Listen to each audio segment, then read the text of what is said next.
Hello and welcome to this live Bright Talk panel on marketing and advertising in a truly personalized world. My name is Josh Downs, I work at Bright Talk and I'll be moderating this session. Today I'm joined by Nick Badminton and James Gerling. We'll have more on their introductions in just a little bit. Today we'll be discussing where we draw the line with augmented reality, or AR. It's been a bumper year with Pokemon Go taking the world by storm and dragging the AR industry into the spotlight. So what does the future hold in the realms of marketing and advertising? We'll be using Kaiichi Matsuda's hyper-reality video as a starting point, discussing how the boundaries will be set for consumers and how much our lives will change as a result of augmented reality infiltrating our daily lives. I'd like to remind you all to ask questions as we go through. A good panel is an engaged panel, so feel free to join the discussion and we'll try to answer as many of your questions as possible as we go and at the end. So, for some introductions, I run the AR and VR community at Bright Talk, where we are hosting this summit from and this session. Nick, do you want to give a bit of background to yourself? Yeah, thanks very much.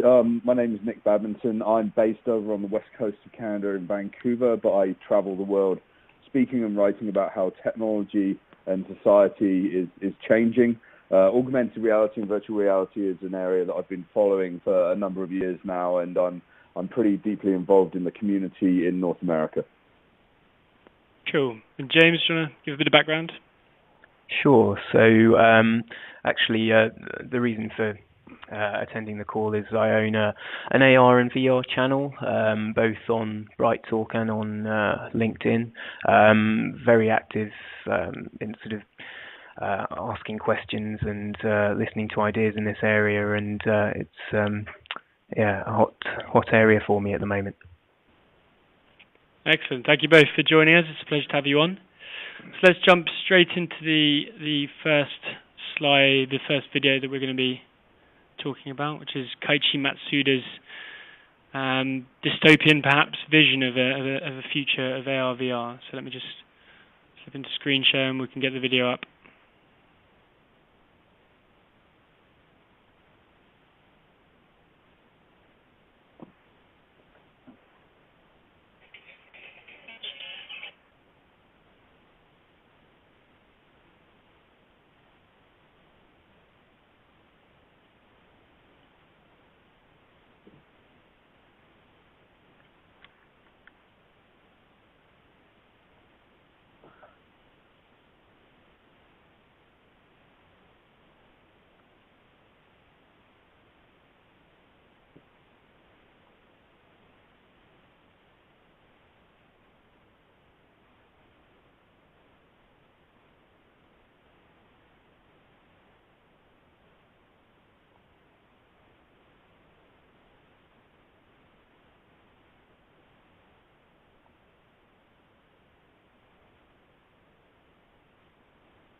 Apologies for the lack of sound here, but it gives quite a good representation of an augmented world in the not too distant future.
So there was the video Hyper Reality by Kaiichi Matsuda, which many of you will have seen before. It came out about 4 months ago. It's an incredibly visceral and vivid piece of art. One area I think sticks out most to me is the aspect of reward points and the system of rewarding people for spending, especially in retail. Nick, do you have any thoughts on that? About, is that going to be the key area where the AR industry tends to kind of grow, and you'll see a lot of movement?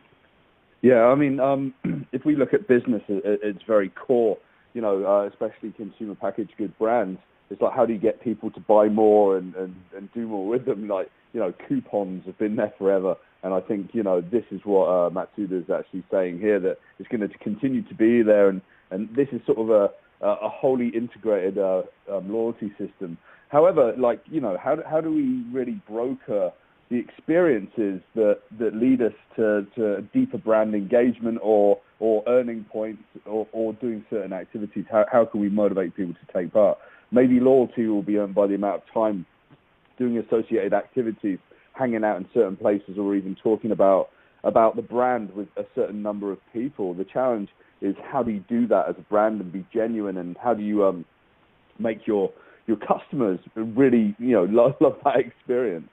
I think that augmented reality could actually help monitor loyalty and associate that with lifestyle, and that really works well with the brand. So you might have running and exercise as a lifestyle choice, but you actually earn loyalty points to Nike, or cooking healthy food with your family with loyalty to something like Whole Foods or another supermarket brand.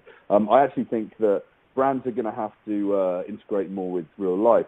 And what's the biggest challenge, and I think Matsuda's like this interface overload, right, is that the user experience in augmented reality, what you surround yourself with, is going to have to step up and work out how humans are going to work in place and brands are going to work in place. And that's going to be a really, really tough job. And, we have to avoid a world that is like Matsuda's world, and it's going to be a lot more subtle, I think. But that association with lifestyle is going to be where loyalty is actually built, and that's the holy grail that even today the advertisers are still trying to crack. It is a very kind of overwhelming vision. What kind of steps do you think the kind of the Tesco club cards or the Nectar points? What are the kind of next few steps they're going to need to take to get closer to this, to Matsuda's maybe quite daunting vision? Well, this is actually, this is a layer on top of the existing loyalty programs. A lot of loyalty programs, it's very difficult to associate absolute value back to the business with the cost of running them, right? So this is an overarching cost that makes it even more expensive to build loyalty. I think this is going to come step by step. I don't think things are going to change drastically as we begin. I think that there'll be little bits and little moments here and there where you might be in the supermarket or you might be on the streets, and you'll come across occasional offers, and you might have certain events and certain days and certain times in locations that you can actually earn extra points or association with the brand. I think that's the first step. I think this immersive world is quite a long way away, but you're going to have to build whole functions that are actually working out. Customer experience is going to mean something very different when people are plugged into this reality, because it's like, okay, suddenly we've got 500,000 people in the UK at any point in time interacting with brands that are available, say, in a supermarket like Tesco's. What happens when we actually run the infrastructure and distribute like user experience, and how do we keep that fresh? You're going to have very large content development shops within these brands that are going to basically have to work all of the time to create something fresh and interesting. And that's going to be a huge overhead, right? Sure. I think it's going to be absolutely fascinating as well. I mean, we saw with Pokemon Go that adding the gyms in kind of random churches in back streets you'd never go down, it kind of changed the pattern of people's behavior, people's movements. So you can imagine kind of industries that were never there before, kind of piggybacking off the back of these paths you have to take to hit your certain rewards. When What about kind of gamification and how you think it'll influence the process? Do you think it's going to be a key aspect? Personally, for me, gamification is key to so many different things. We all ultimately, if we undertake a certain action or do something in our daily lives or do something at work, actually the gratification from doing that just doesn't come from the altruistic nature of each individual. It actually comes from the ability to be recognized for that. So I think gamification is really important. I mean, if you look at Pokemon Go, it's about leveling up and it's about grinding the situation of playing different people and walking down the street. Unfortunately, something like Pokemon Go loses its shine really after a period of time, and you need to be fresh about what you actually get. And I think augmented reality needs to be integrated with real reality, and you need to get real things to keep you playing and keep you as part of that whole overall experience. So that's a consideration for brands as well. I think you also made a good point, Nick, about I guess the potential for marketing and advertising divisions, although obviously there's potentially huge costs involved with tracking all of the data that's available. If you think of the possibilities that they're going to have access to this data about where people have been, what they've been up to, what they've seen, what they've heard, the friends that they've connected with. I mean, we've got big data at the moment, but this is kind of a whole new level of big data, and I think that opens so many doors when it comes to marketing teams about what they could potentially do. I don't know if you agree with that. Yeah, I do. And this is where it gets tough. It's almost like you're going to be rewarded for being better at life than someone else. So it's quite dystopian, right? So, and what does that mean in terms of the quality and the experience as well? It's like I could be, you might have a brand that says, run 25 meters down this street, and if you do it in a certain time period, you get X amount of rewards. That's great. And until you realise that you've got people that have got disabilities that don't that restrict them from running potentially or moving quickly. But, do they not deserve that experience? It becomes very difficult. Like there's a moral, ethical dimension to things that marketers are going to have to consider. And today, marketers are just not very good at looking at experience. They're very good at working out messaging and pushing ads out there. They need to change. The modern marketer in the AR world is more of a user experience person than a traditional marketer today. I think the point raised on the slide here as well is quite a poignant one, in that there's obviously a lot of potential for this to be used in the right way to get people to, go to the gym more, to lead healthier lives, or to try new products. I mean, that's sort of not too harmful, but where there could be questions raised is around whether sort of more controlling governments start introducing schemes to encourage social compliance. I mean, that's quite a scary thought. If for example, you wouldn't have access to the health service unless you'd done a certain number of healthy activities or something. That's when you start to kind of question the morality. At least in my mind, I think that's not the right sort of way for us to go. Yeah, or insurance, right? Those kinds of things. I was in the States a couple of months ago, and there are actually some insurers that give you a widget to plug into your car, and you actually get cheaper premiums for being a safer driver. Which is great. So if you say you've got like the augmented reality widget and you opt into that, human equality, the ability to express yourself as an individual. Like you humans don't necessarily fall into particular behavior patterns that the governments want you to have. That's hugely dystopian. I don't think we're going to get to that point. I think brands will say, oh, if you do X activity and Y activity, then absolutely, we're going to reward you for that. I think we're going to draw some very clear moral, ethical sort of boundaries of what shouldn't be done. And I think that's where it becomes really interesting with this augmented reality world, where you could be walking onto a street with 1,000 different experiences, and they're all fighting for your attention. It's like, who wins your attention? Who pays to get to the top of the pile, right? And as a human, how can you actually live your life without being overwhelmed? Sure.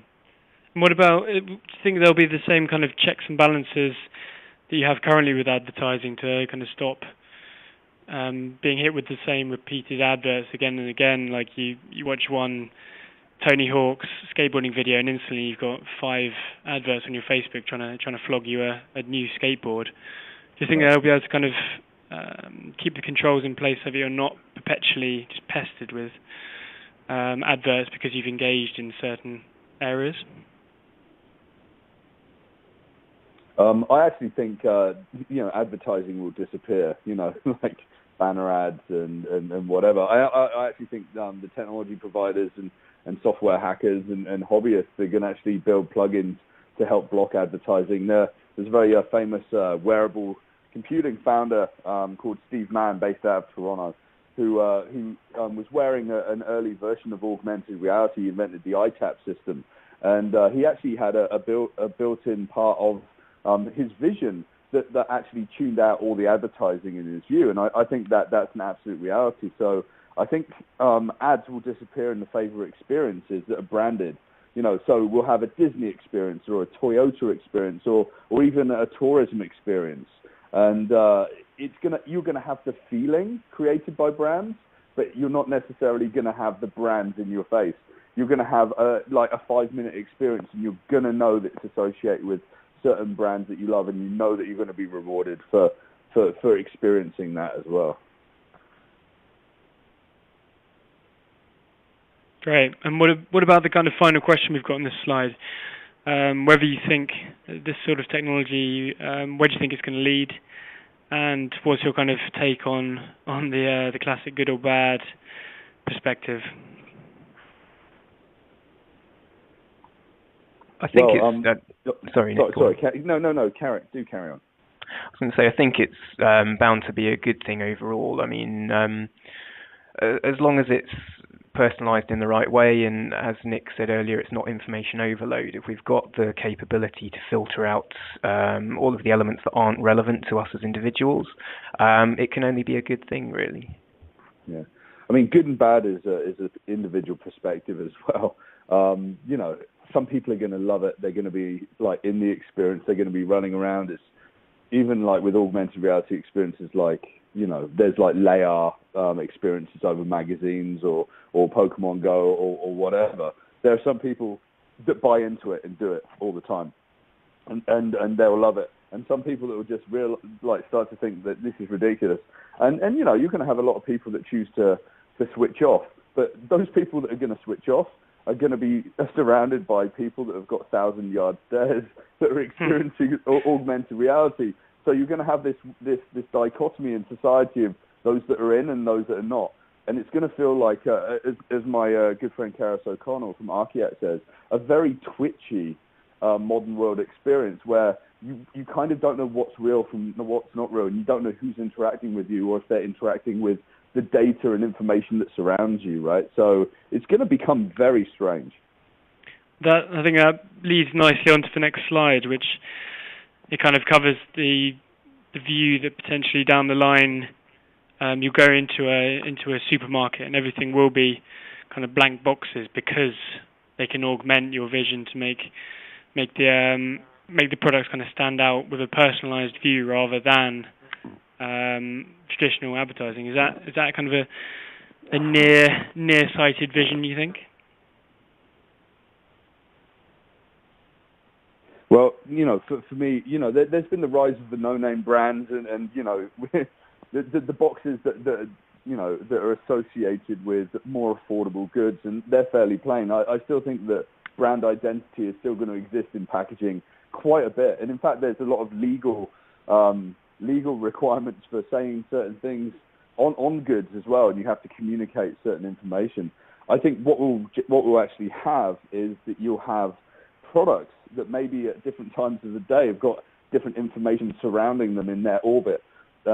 So you might have a cereal and a cereal box, and in the morning there might be activities to motivate kids to eat, or there might be nutritional information for the parents as they sort of go through. But in the evening, there might actually be an experience that's a lot more tuned to adults and associated to other content that's an associated partnership. So I think that's what's going to happen. I don't think we'll be walking into blank supermarkets or whatever. I do think that we could be walking into, blank, pubs and restaurants, and suddenly, one white space one day is a Wild West themed restaurant, the next day it's a 1950s restaurant, the next day it's a futuristic restaurant. I think that is where it's going to get interesting. It's less about those brands, but you might actually find that brands actually come into those experiences, and you might have a restaurant chain that's sponsored by a particular foodstuff brand one evening, or a particular film release, or whatever, and I think that's kind of fun. Sure. Apologies, we're having a little bit of trouble flicking on the slides, but techies are on it at the moment. Also, just a reminder to the audience, if you've got any burning questions, do feel free to type them in, and we'll try and get through to them as we go, if there's anything that we're kind of covering as we talk. So Nick, where do you think kind of the developments will come from? Do you think it'll be an in-house thing for the brands, or do you think the kind of content producing studios are going to have an absolute resurgence when this kind of ultimately everything augmentable reality kind of comes into play? Where do you think the kind of logistics will come from? Yeah, I think that there's actually like 2 or 3 different places it can come from. I do think the brands are going to have in-house experienced designers. I do think that ad agencies are going to try and get involved in this, but I think that they're still going to be pushing out the lower value experiences. I think this is the rise of the design content agencies, the people that are really good at this, that can really push it out. I do think that we'll have to have a way of doing cheaper production, and I think that you'll have a distributed model where you might have headquarters in Europe and North America, and they might use cheaper production shops in like India, China, and other places where the workforce is a little cheaper. But I think more importantly, I think there needs to be a way for individuals to create their own experiences and to share into the system. And that's a very complicated ecosystem to be able to design for and to be able to open up with. We live in an age of social content. 10 billion Snapchats are shared every day. Imagine if suddenly, there's 10 billion experiences being fed into, all the people that are using the experience associated with brands every single day. How do you monitor that and police that? How do you look after, how do you really work out what's acceptable and what's not acceptable? These are going to be very challenging times. We'll actually start with curated brand experiences, and then people will work out, once people understand the technology and how that can work, what should and shouldn't be done in those experiences as well. We've had quite a good question come in from the audience, which kind of takes it in a slightly different direction, but I think I'd be keen to hear both your thoughts. So we've heard a lot about kind of the consumer side of augmented reality and how it's going to help. But how do we think AR is going to impact the B2B companies? Do either of you have any thoughts on this?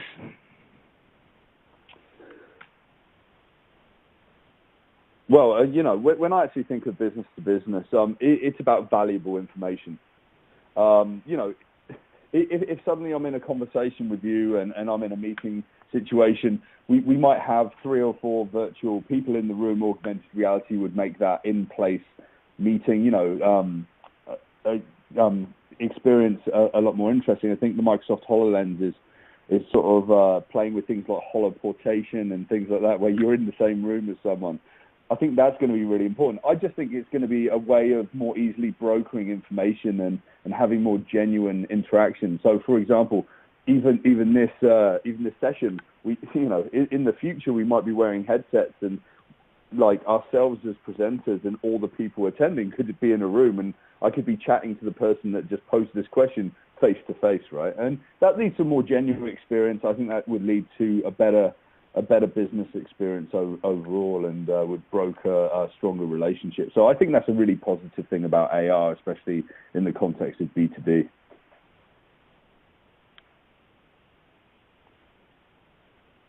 Apologies, we're just re-uploading the slides right now, but we will be back online in just a second. We've had another question come in. Thanks everybody for sending in your questions. We're getting some really good ones coming through. If we were to be kind of overlaying AR on top of vision, that obviously requires the technology to host the augmented vision. But is that something that the consumers are going to have to bear the brunt of that technological advance, because you'll be having to invest in new headsets, probably replacing them once a year or whatever? Or do you think that's going to be taken on by the brands themselves, who invest heavily in the content to drop the price of the tech? I think there's potentially both options. I mean, if you look at certainly the Western world at the moment, it's hugely consumer-led already. Most people have at least a smartphone, maybe sort of a smartwatch and various other smart devices. I think augmented reality headsets, once they get to that that level of cost-effective manufacturing, most people will probably have them anyway. But you raised a good point there around whether those that can't afford them, maybe there'll be sort of a free or budget option that could be available or produced by whether it's marketing companies, whether it's the brands themselves that want to get their augmented content out there to the masses, and therefore they'll look at the return on investment that they can really sort of get by getting the devices to people and therefore influencing their buying decisions. Yeah. It's interesting, like 2 billion people in the world have got smartphones, and 6 billion people in the world have got access to cell phone technology.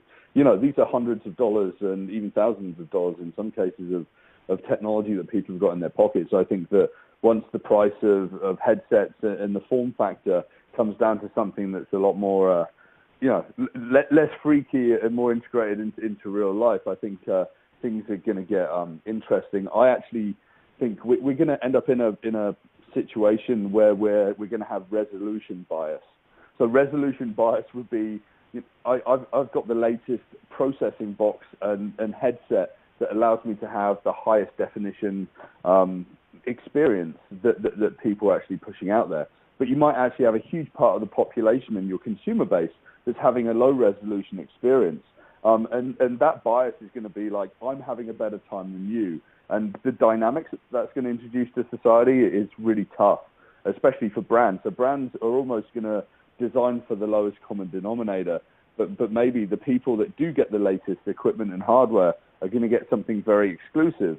And there's maybe going to be partnerships between providers of that technology. I do think you're almost going to end up with these technologies being platforms, those platforms being content brokerages, and you're probably going to have a subsidization model, maybe very similar to what happens with telcos and smartphone manufacturers with subscriptions. That's going to mean that people are going to get more access to things more quickly, but they're going to have to buy in.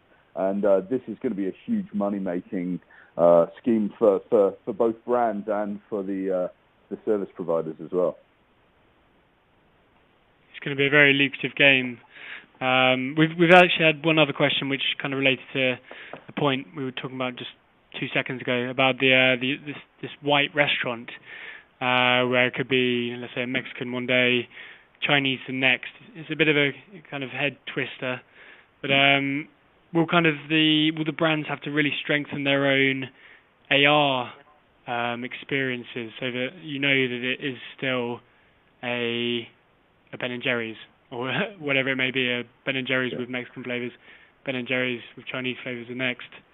Yeah. Maybe not the best example there, but is it down to the brands then to really build these complete experiences which could only be from them? I actually think that brands are just going to have to sort of listen a lot to what their consumers want.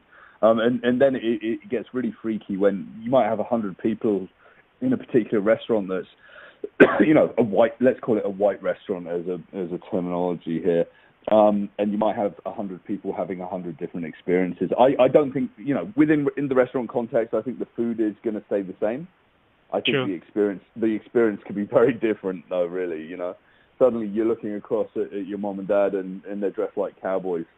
or suddenly you're looking to your friend across the table and they're not really there. They're halfway across the world just having a sandwich in a park, but they just want to be part of the experience.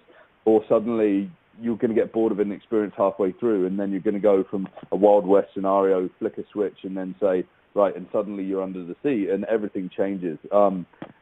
I think that that's really fun. I think that restaurants will be very careful about how they change that, or destinations would be very careful about what defines their brand, and just restrict it down to what they want people to experience. There's going to be a lot of control, and that's going to be a little freaky as well. Cool. It's going to be an exciting world, especially in terms of building kind of social connections. So let's move on. We've got a few more questions which we'll save for the end. Let's move on to the next slide, and we can talk about how you can geo specify a lot of this advertising and these personalized adverts. Is that going to be one of the main areas of augmented reality, the kind of hyper personalization?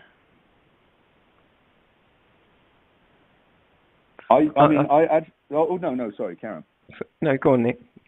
No, geofencing's done today. You've got iBeacon technology and all those things, and it's been found to work really, really strongly, especially in the retail context.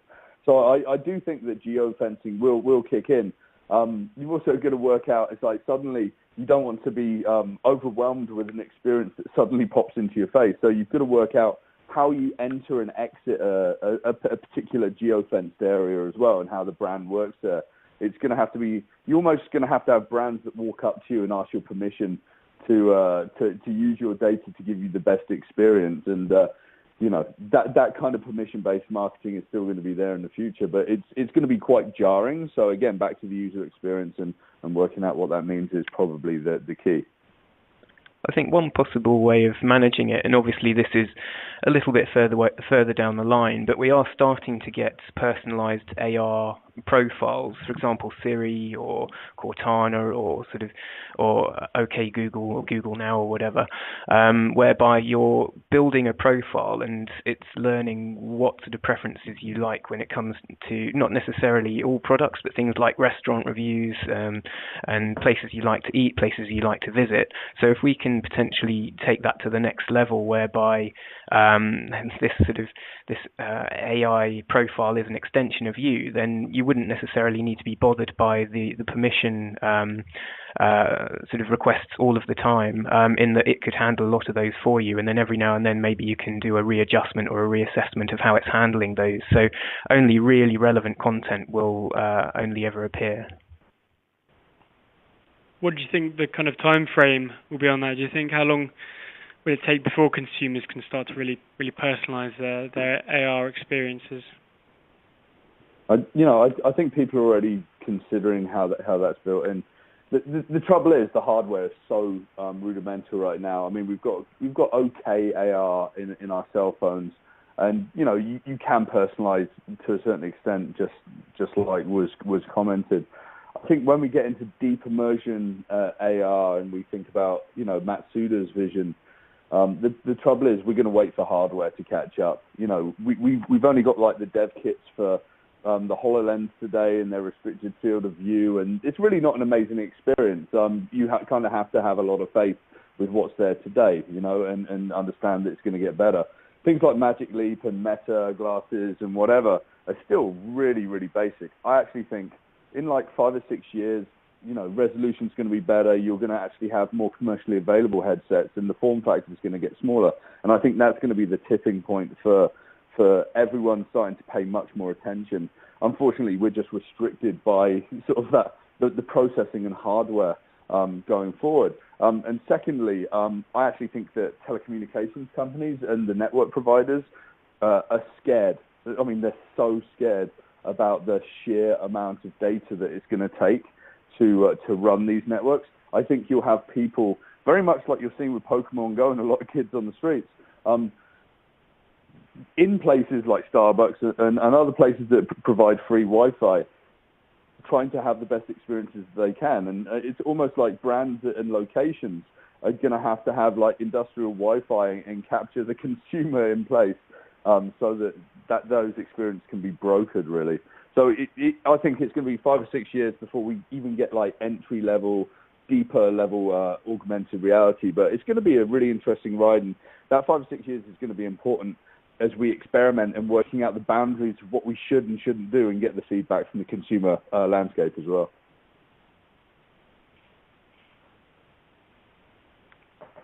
it's definitely going to be an exciting few years.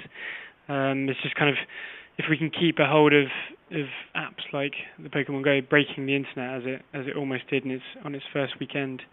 Let's move on to the last kind of talking point we've got, which kind of deals with the ethical side of the AR debate. And it's a question that's popped up a few times it's featured in films like The Matrix and Minority Report. But do you think people will be able to live their lives day to day without being plugged into this new hyper reality? Is there the potential for harm? Is there the potential for it to lead to addictions or to a split society with potentially the haves being fully integrated with AR and the have-nots perhaps not? Some key talking points there, but I'd love to get both your thoughts. I think there's kind of two ways of looking at it. I mean, certainly within the business world or within the sort of leisure industries or the various applications for augmented reality, those who have got the latest equipment are going to have advantages, and they're going to have access to information streams and sort of different resources that those without the hardware or those without the access to it they wouldn't have the advantage of sort of benefiting from those. I think you can also flip it on its head, though, where you'll sort of potentially, in my view anyway, there's the potential for those who can get used to this as a kind of a daily way of doing things, that they're plugged in all the time, so to speak, and that gets to the point where they've got an information overload. Maybe they're going to want time out, where they sort of take a 2-week back to basics break, sort of back to nature, where they're just literally sort of camping in the wilderness with no phone, no connection to the internet, no augmented reality, and sort of look at that as a leisure activity. So there's definitely two ways of looking at it. Yeah. I think that there's a couple of things that we need to consider when you look at like people and the overuse of technology. Is one, there's the psychological condition associated with needing more, and needing to be rewarded, needing to have affirmation, needing to have that connection with people. But then that psychological condition links absolutely to the somatic condition, like the idea that we're actually chemical. We're chemical beings. So, serotonin, oxytocin, vasopressin, all these things are going to be generated because, if you put on a VR headset today and you get immersion, or say you do play something like Pokemon Go or whatever, you get the buzz and the experience of new experience and the constant flow, which reaffirms that, you're doing well, you're a good person in life, or that, you're having an experience that elicits love or fear or whatever.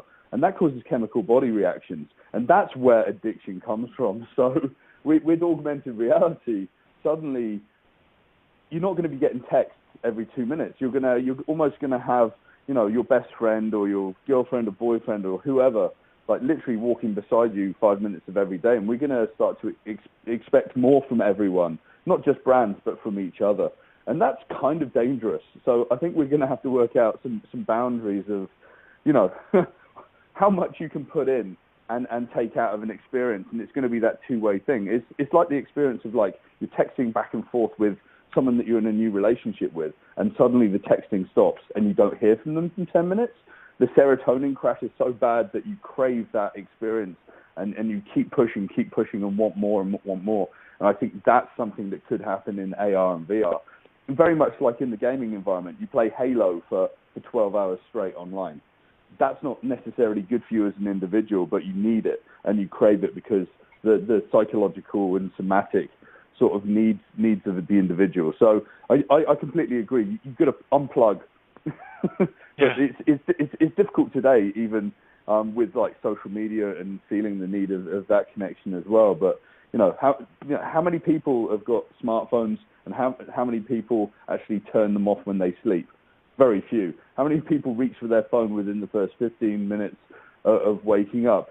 The majority of people, and that's because they need to have that reassurance. Maslow's hierarchy of needs is almost flipped entirely on its head. Instead of waking up and you're thinking, oh, food, sex, warmth, right? You're waking up and you're actually going to the top of the pyramid and needing to have self-actualization straight out of the gate. And that's what's kind of screwing up society and the communication behaviors of who we are as individuals. And that's something that we need to be very cognizant of. It's definitely something as well where I think there's a question about whether the governments should have a role in protecting and kind of regulating. I mean, we've had a question come through which focused on inappropriate content, so pornography as one aspect. But I mean, I watched it's virtual reality, not augmented reality, but you can kind of link the two together. But I watched the Stranger Things trailer via my Google Cardboard headset, and it was terrifying. And I wonder what steps need to be taken to stop kind of a 10-year-old kid getting hold of his parents' headset and accidentally going onto adult websites or kind of horror movies, you know, whether it's something that the governments need to be moderating or it needs to come directly from the techies who are producing the headsets or the phones that sit in the headsets. What are your guys' thoughts on that? I think when it comes to parental regulation, there's not really much the government can do on that side. It's down to the individual family environment and making sure things are kept out of reach or whatever, and or locked down. And but when it comes to self-regulation of inappropriate content, I mean, you're always going to get people who want access to, well, good or bad things, depending on how society views them at that point. And there's very little you can do to stop determined people. But I think it's, at the end of the day, it's got to come down to the individual. Really, I don't really think there's too much you can do other than putting age limits on certain experiences, like we do with computer games, like we do with movies, etc. I think that's probably the most realistic option. I mean, the early days of computer games and movies didn't really have a lot of regulation around them as well. I think the early days of AR experiences are going to be like wholly unregulated because the regulators won't know what to do, right? They need to wait until it matures to a certain perspective. But I do think over time, you are going to have government regulation, and, you know, brands and film and entertainment experiences are going to have to pass, you know, content guidelines, you know, that are actually set by governmental bodies. They're going to have to. This all gets very interesting when you actually travel from country to country. So suddenly you're having completely different experiences, and you might have hugely censored experiences in places like China. Or you might not even have those experiences, but then as soon as you get to North America, you might have something that's a little bit more liberal and open.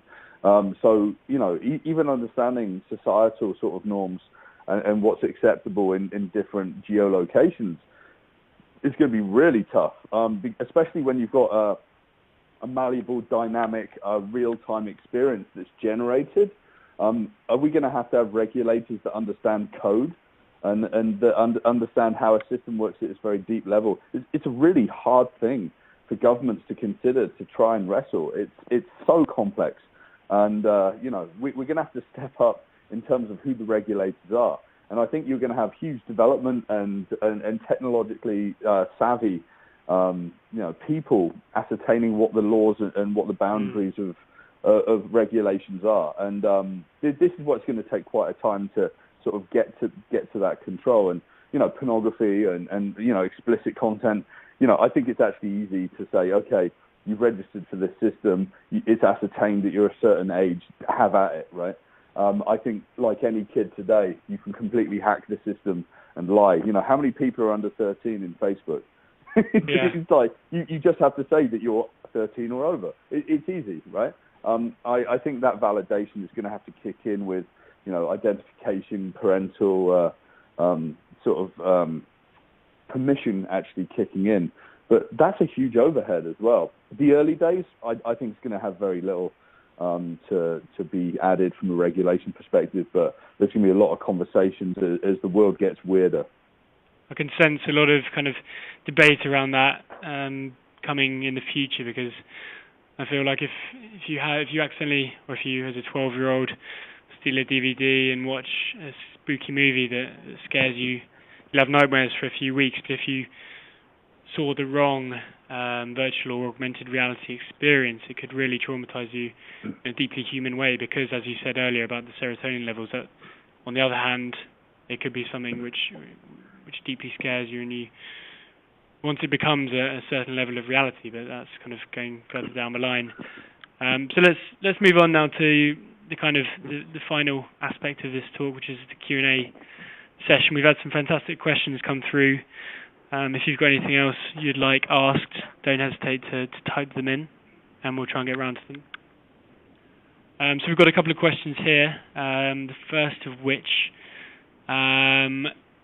what about AR in a non-commercial capacity? So, for example, the development of Wikipedia in the older internet. Could there be a direction for augmented reality to enhance daily life in that way? So perhaps getting away from the advertising side and the entertainment side and looking at kind of a learning aspect, or just a new app which kind of revolutionizes the way we interact with the world. I think these are going to have to exist. I think it's in our nature to try and help each other. I also think it's incredibly dangerous. Wikipedia, if you would have actually said years ago, it's like I'm no longer going to look at encyclopedias on the shelves and everything's going to be curated in real time by huge amounts of people around the world, and I'm going to feed information in, then it would have seemed very strange. I do think that services like that or information services are going to become incredibly important from a crowdsourced perspective. I also think policing them is incredibly difficult. I think the biggest question for me in something like Wikipedia or information mechanisms that we can inject either through our phones or augmented reality or whatever is the integrity of that information. Like if suddenly you're walking along and you're getting information and you're seeing the real-time updates as you're walking along, what can you trust and not trust? There's been a lot of guerrilla campaigns, from a political perspective, that have messed with, information on certain pages in Wikipedia, and it's actually become really, really tough to know what's real and what's not real, and it's disruptive and difficult. I think that crowdsourcing and the community and user-generated experiences are going to be really authentic in AR and VR. I think they're going to be low resolution, but I think they're going to be very high value, especially from an information perspective in communities, during travel, and during maybe even work situations where we're trying to resolve difficult questions and difficult experiences that we're coming across day to day. And where do you think the kind of main areas and industries are going to pop up? So we've already seen the military embrace augmented reality with their headsets, and Amazon are getting on the mix with the kind of logistics of their warehouses and their drivers. Do we see any other key areas where industries will really embrace the tech, or have done already, perhaps?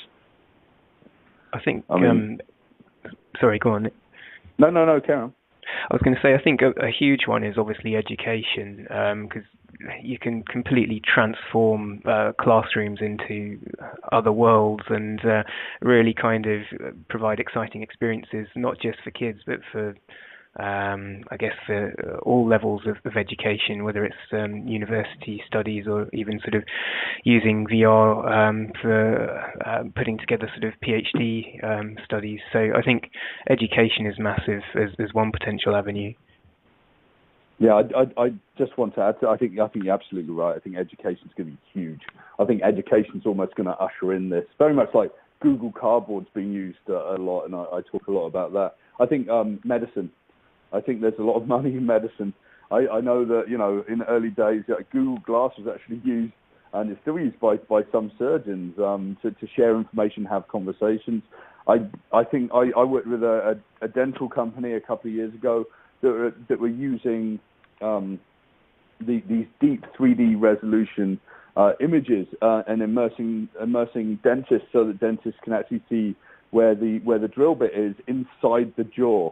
And I think, technology is going to allow, those dentists to stop looking at the screen and to look directly into the jaw, almost like X-ray vision. I think that doctors even today are starting to play with the idea of being able to look inside a body and to zoom in and to work out, oh yeah, there's a cancer, we need to do this, here's a particular medical situation that's complex. We can now dive in and spend a couple of hours in AR with our colleagues working out the best way to resolve that situation.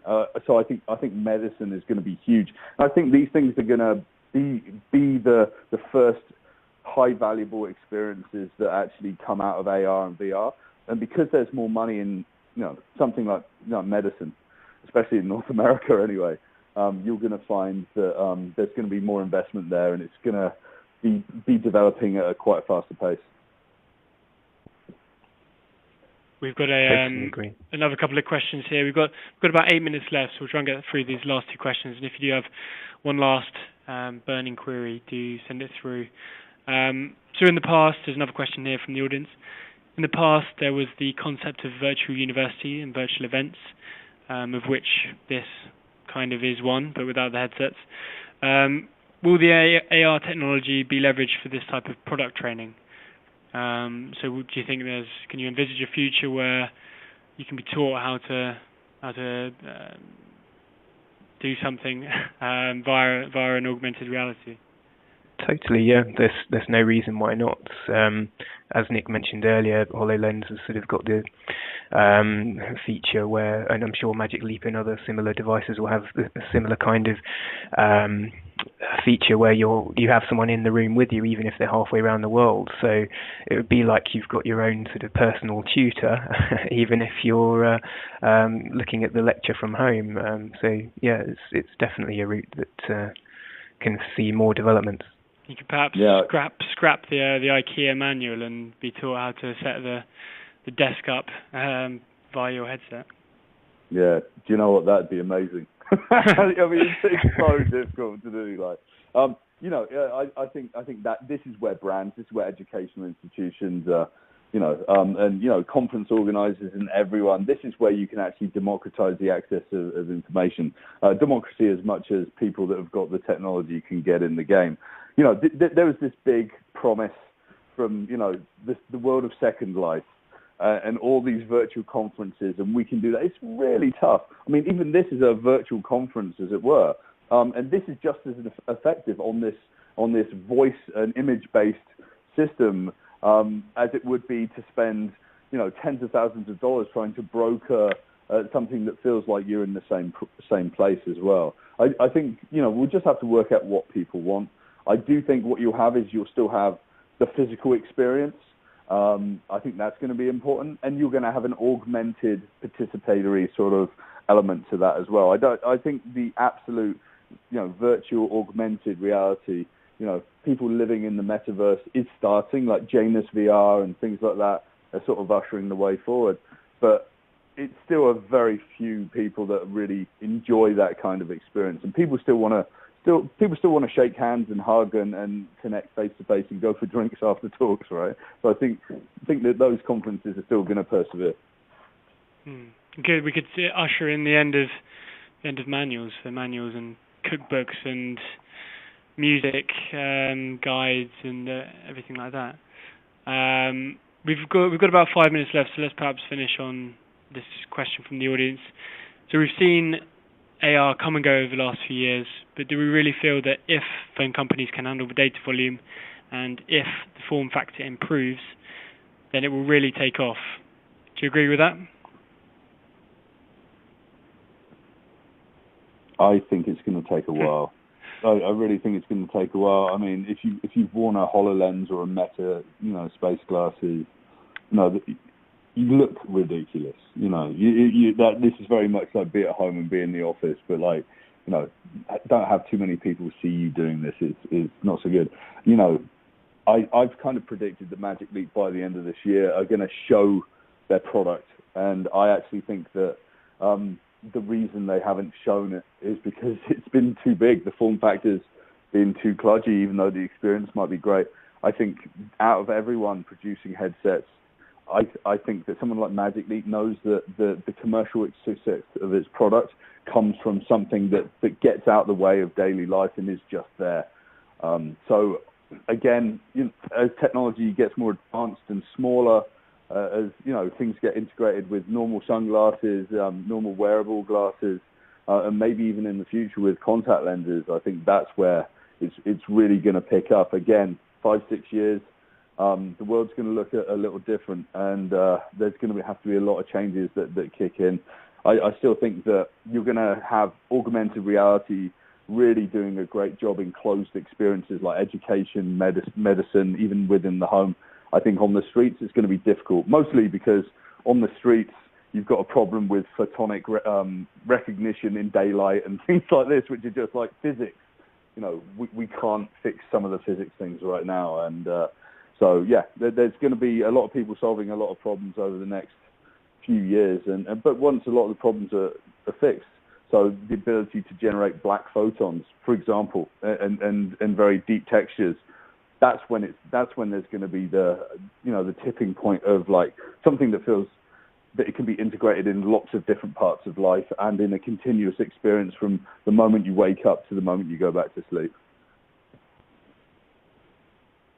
I totally agree. I think if we can get the actual hardware right, looking at what it would take to actually make a big sort of dent in the market, in the consumer market anyway, because as you rightly say, I think within industry it's a no-brainer. It's already useful, and it's going to become more so because people won't care what it looks like or what it feels like to wear. It's more about the experience and what can be offered. In the commercial sort of area, I think potentially we could go down the app route in the sort of let people keep sort of coding simple designs of stuff and see if it works, and if it does, then maybe companies would invest in a higher spec, better version of these applications, just to sort of get products out there that actually people are interested in using day to day, especially if they are, as you say, they're regular glasses or contact lenses or things that don't intrude and get in the way. Cool. Well, it's been a really fascinating hour. We've covered a lot. I think we're just about getting to the end of our allotted time. To the audience, thank you very much for joining us and for submitting your questions. I think we managed to get through all of them. Once the presentation comes to an end in a minute or so, please give us feedback. Let us know what you thought of the discussion. We'd love to hear from you. If you want to continue the conversation afterwards, our Twitter handles should be coming up, but we're having more slide difficulties. But you can find myself at BrightTalk_Josh. Nick, what's your Twitter handle? Yeah, it's Nicholas Futurist, NIKOLAS Futurist, and I'm there, and you can go to nicholasbadminton.com and sort of even post me questions directly there. I'm happy to continue chatting. Yeah, we're all available online, and James runs a LinkedIn group for people who are interested in AR, VR, and in the industry themselves. So, James, do you want to give a bit of background to the group? Sure, the details should be available coming up on the screen, but basically the group provides a forum for, we've got some of the leading names globally who are at the forefront of this developing technology at the moment in the group already, but it's just a space for people to discuss ideas, to ask questions, and to basically share what they're thinking. Excellent. The AR/VR Summit on Bright Talk, which is our first summit, is running over today and tomorrow. So we've got a host of the industry's influencers, commentators, and kind of key thinkers. We're running a second event at the end of November, which I'm sure you will hear about via Bright Talk. And this webinar will be available to view on demand in around 20 minutes or so. So please do share it with your friends and colleagues and spread the word. But thank you very much for joining us. Thanks to Nick and thanks to James, and have a great end of your day. Thank you. Thank you.